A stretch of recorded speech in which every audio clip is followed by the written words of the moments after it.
Shalom, shalom, and welcome to a little morning coffee talk with a random chappy just for fun. So this weekend, the first reading is one of those where you're like, what? Because you hear all the time, God is love, and the love of Jesus and everything, and then you hear a reading like this, and you're like, it's one of those Old Testament readings that make you go, what? But the thing is you really have to be able to understand the context of when it was written. So here's a part of the very beginning of the reading says this. It was the will of the Lord to crush him with pain. That would be like the WWF, point to a Slim Jim, oh yeah, voice for that.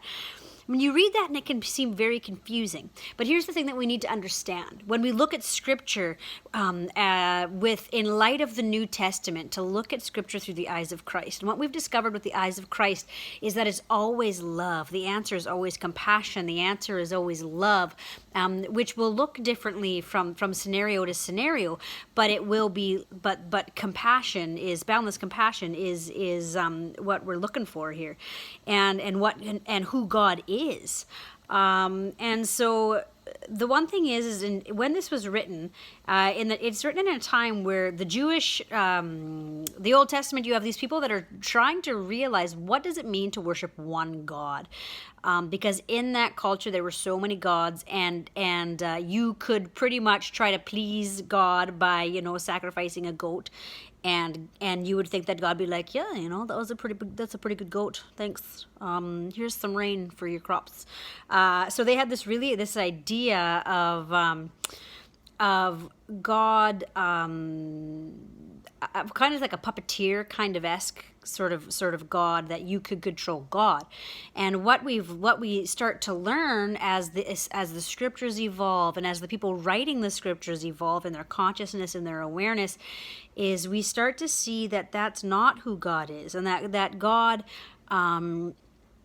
that God is always making things new and pulling us forward in life through love, not in a puppeteer fashion, but in more of a sacred dance. And so it says here, it was the will of the Lord to crush him with pain.